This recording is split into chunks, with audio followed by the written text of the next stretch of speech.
있습니다. 여야 정당의 청년위원장과 정부가 함께 청년정책관계 장관회의를 열었습니다.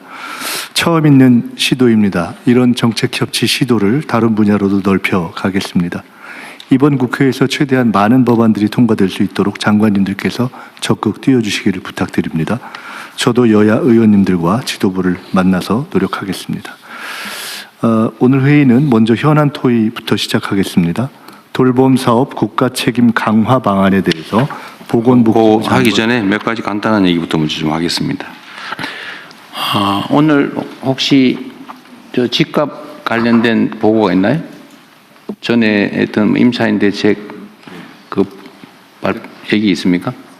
대통령께 일단 보고는 올려드렸어요. 처음 서면으로 봤는데 오늘 그냥 이따가 필요하면 얘기하시죠. 네네, 제가 그렇게 하겠습니다. 그거는 별도로 자료 준비는 안 하신? 네, 제가 구두로 되지 뭐 간단하지. 네, 그대로 말씀드릴게요. 몇 가지 중요한 결정만 하면 되니까요. 그럼 집값 얘기 좀 이따 하고.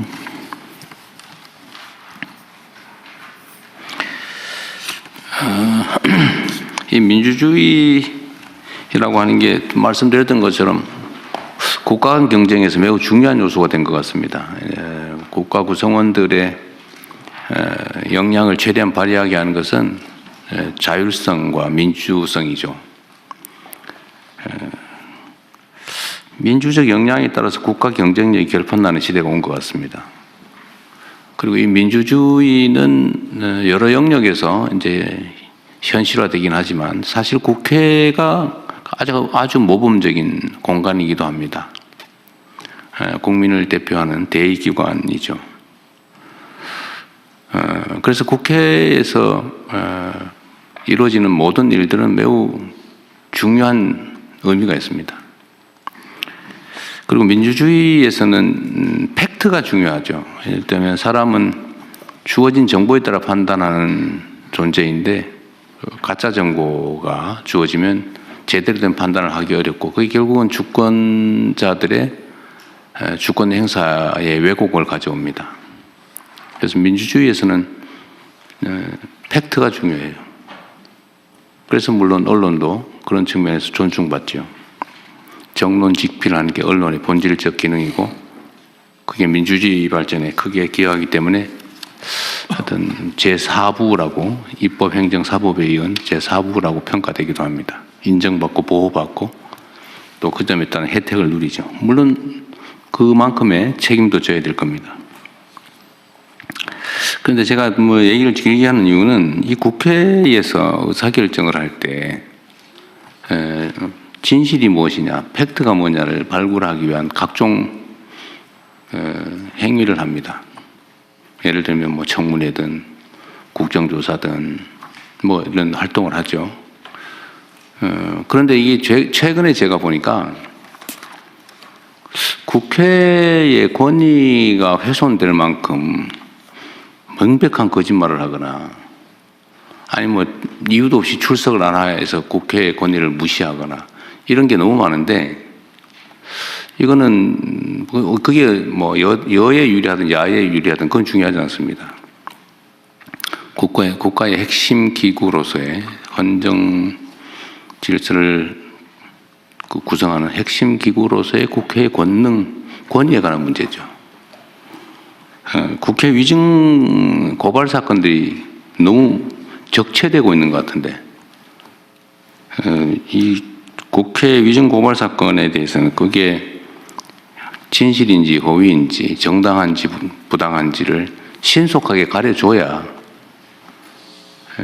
이 국회가 국회로서의 역할을 하는데 도움이 될 것 같아요. 각별히 좀 챙겨봐 주시기 바랍니다. 그리고 이거는 뭐 별건 아닌데 제가 국무회의 방에 제가 올려놨던 건데 보통교부세 산정 얘기 있잖아요. 행안부 장관께서 검토하셨어요? 예. 제가 저 답변을 올려드렸는데 그래? 예. 아직은 내가 못 본 것 같은데. 네네. 하여튼 이것도 이제 우리 국민 여러분께서 관심을 가질 만한 사안이라서 간단하게 말씀을 드리면 이제 정부가 이제 세부 국세 세입으로 들어온 것 중에 21.몇 %인가요? 네, 19.24%. 19.24%를 떼가지고 지방 정부에 이렇게 나눠주는데 이거 보통 교부세라고 하죠. 근데 이걸 어떤 기준에 따라서 어느 지방 정부에 얼마를 줄 거냐를 정리하는 기준이 있죠. 네, 그렇습니다. 근데 그게 너무 복잡해가지고 알기가 어렵다. 결국은 복잡하다 보니까 자의라고 하는 게 마음대로 하는 그런 요소가 개입할 수가 있다. 그러니까 공정하지 못하다, 의심받는다. 그러니까 차라리 이걸 앞으로는 기준을 정확하게 입력을 해가지고 네. 기계에 맡겨라.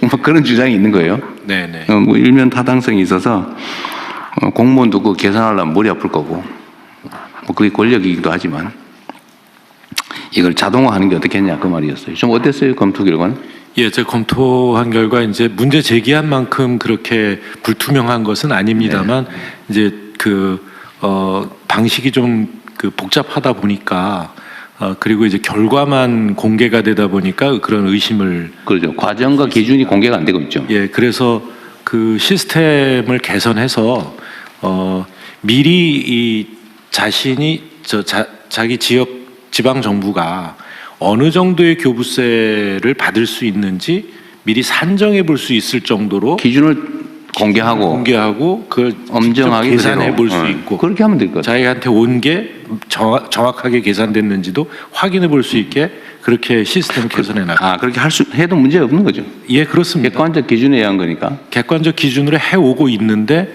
이제 그러니까 공개가 안 되는 계산 과정이 있다 보니까 뭐든지 이 공개를 안 하니까 의심을 사는 거죠. 네네, 그렇습니다. 행정은 공개가 원칙이니까 예. 투명하게 공개하시고 가능하면 이제 그 주관적 평가 요소가 그거는 없죠. 없습니다. 다 객관적 요소죠. 네. 그러면은 뭐 아예 기준도 공표하고 자동화해도 되겠네요. 네네. 예, 그렇게 하십시오. 예. 이걸 수십 년 동안 이 지적을 했는데도 지금까지 안 고쳐지고 있었던 것 같습니다. 예. 이거 계산하려면 머리 아픈데 그 직원들 그거 하지 말고 딴 거 하라고 그러세요. 계산도 사실 컴퓨터로 하고 있는데요. 하고 있어요.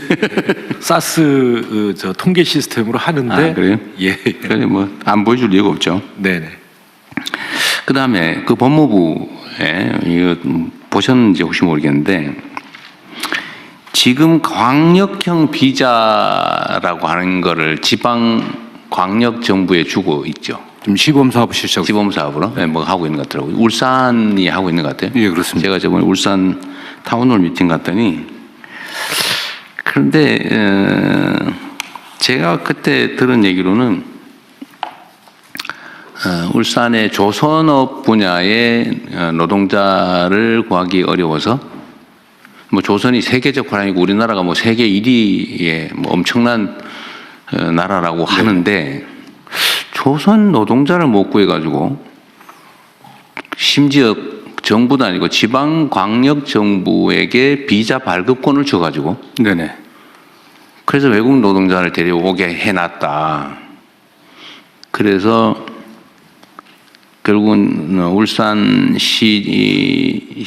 시장께서 그때 나오셨던데 그때 했는데 4,300명인가 뭐 4,000 몇백 명을 이제 들어왔다고 했고 예, 전체 인원이고요.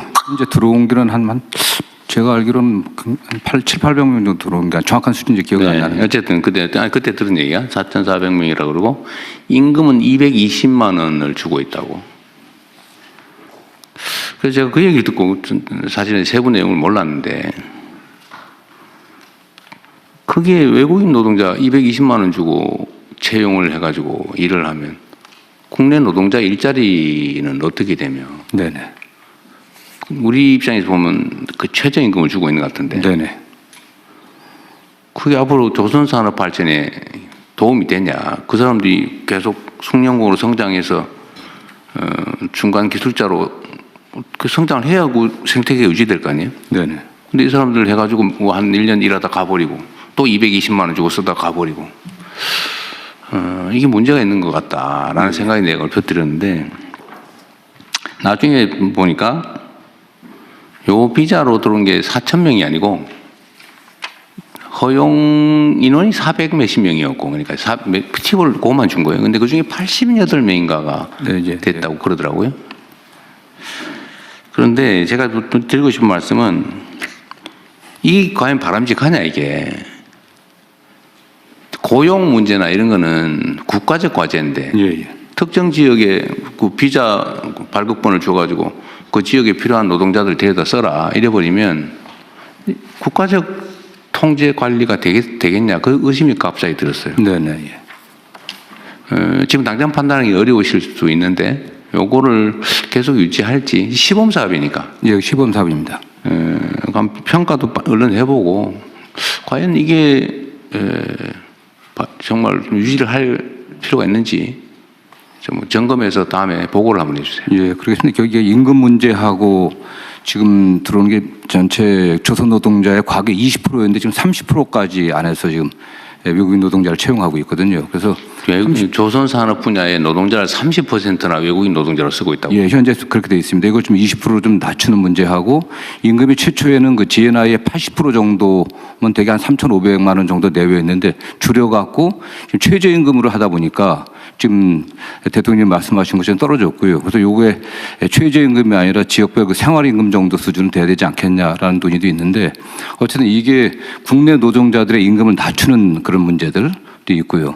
어쨌든 이 사람들이 최저임금 받아갖고서는 지역경제 활성화에 전혀 도움이 되지는 않습니다. 뭐 골방에서 있다가 그냥 최소한의 생존만 하고 나머지는 다 봉급 송금하고. 이제 다만 과거에 산자부를 통해서 저희가 추천 들어오는 거하고 광역형 비자의 차이는 뭐냐면 광역형 비자는 지자체에서 현지하고 협의해갖고 현지에서 좀 양성을 합니다.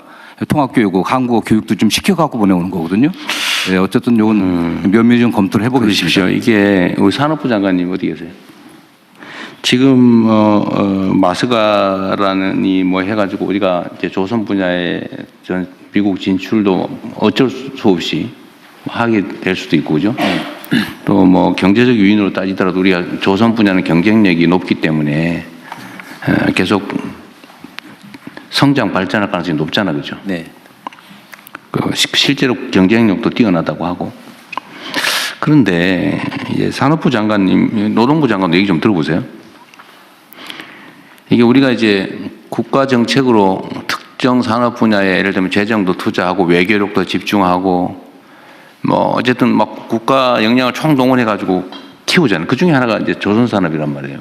조선 뭐 원자력도 그렇고 뭐 방위산업도 그렇고 뭐 반도체든 뭐 첨단 기술 AI 다 그렇잖아요. 근데 어쨌든 거기에 뭐 국민들 세금을 투자하거나 어쨌든 국가 영향을 투자해 가지고 이제 성장을 시키는데 그 성장에 따른 결과물을 제가 선거 때도 이런 얘기를 자주 드렸습니다. 우리가 새로운 성장 영역을 발굴해내되 그 새로운 영역에서는 최소한 기회도 공평하게 성과물도 공평하게 좀 가지게 해서 이 양극화를 줄여나가겠다. 그래서 성장 발전과 양극화 완화, 그러니까 공평한 기회라고 하는 거는 사실은 동전의 양면처럼 결합되어 있어야 되거든요. 근데 지금 조선 분야는 하나의 예인데 이런 식으로 이거 외국인 노동자 데려다가 막 최저임금으로 이렇게 국내 일자리 대체하고 그러면 지역 경제도 나빠진다고 막 항의하고 그래서 이 경쟁력을 가져가지고 그러면 이게 우리가 성장의 과실은 상층의 일부가 독식하고 나머지 밑에는 더 어려워지고 이렇게 되잖아요. 이러면 절대 안 되거든요. 예, 맞습니다. 근데 조선업이 하게 된 데는 불과 얼마 전까지만 하더라도 중국과의 이 경쟁 때문에 굉장히 어려운 상황이어가지고, 근데 마침 이제 대통령께서 마스가를 하면서 새로운 돌파를 마련을 했습니다.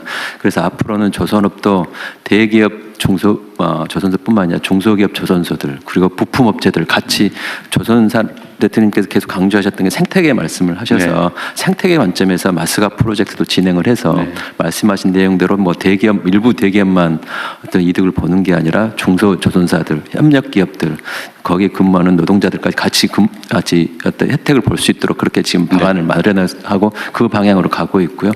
지금 제 머릿속에서는 그 조선업의 그 외국인 노동자 30%까지는 안 되는 걸로 저는 생각해요. 내가 보기도 약간 그거는 의문이 들긴 해. 그렇게 많으면 이게 한번 확인해 보기로 아니 하고. 30%까지 허용되게 돼 있습니다. 허용돼 있다. 예. 그러니까 여기도 400 몇십 명 허용했는데 88명만 실제 채용했다고 예. 하더라고요. 네. 하여튼 그건 그렇고 노동부도 그런 문제에 대해서 목소리를 높여야 된다 그 말이에요. 근데 지금 조선 분야도 보면 일부 기업에서는 어쨌든 하청업체, 계열업체들의 상생 조치도 좀 많이 하는 것 같고 또 임금도 하청업체하고 본사 채용업체 임금도 똑같이 많이 뭐 같이 해주겠다라고 하는 그런 기업도 있더군요. 예, 그래서 대통령님 1월 23일인가요? 울산 다녀가시고 난 뒤에 후속 조치로 저희들이 어제 울산에서 조선업 르네상스 함께 만드는 좋은 일자리라는 주제로 타운홀 미팅을 했습니다. 거기서 나왔던 이야기가 한때 사양 산업으로 불렸던 조선 산업이 이제 K조선이라고 세계를 이제 호령하고 있는데 새 정부 들어서 가지고 선박 수주가 지금 앞으로 10년간 특히 아까 중국과의 경쟁에서는 이미 벌크선이나 컨테이너선은 중국에서 가져가고 저희들은 LNG라든지 방산 이쪽으로 완전히 특화돼 가지고 앞으로 10년간은 뭐 호황이 올 것이라고 하는데 제가 드렸던 말씀은 도크에 배가 쌓인다고 또 수주가 10년간 됐다고 해서 그게 르네상스냐. 결국 정부가 앞장서서 이 새로운 시장을 개척했다면 그 효과는 지역으로 또 좋은 일자리로 환류되어야만 그것이야말로 진짜 호황이라고 이야기할 수 있을 것인데 네. 지금 벌어지는 일들은 수주는 많이 되었는데 결국 AI와 외국인 노동자에게만 의존해 가지고는 조선 산업의 미래가 없다. 이런 것으로 어제 많은 토론을 했습니다. 그래서 결과적으로 거기서 제일 많이 나왔던 이야기가 결국 청년들이 선호하는 매력적인 일자리로 조선업을 발전시켜야 되는데 그러려면은 원화청 간의 격차를 없애야 되고 또 외국인 노동자 같은 경우도 꼭 필요한 분야가 있습니다. 근데 지금 대통령께서 지적하셨던 내용은 원청까지 지금 외국인 노동자를 고용한다. 이거는 진짜 안 된다라는 이야기라서 앞으로 법무부하고도 잘 협의해가지고 E7, E9 이렇게 구분되어 있는데 E9은 노동부가 주관하고 있고 E7은 법무부가 주관하고 있는데 외국인 노동력에 대해서는 좀 통합적으로 관리할 수 있는 방안 고민하겠습니다.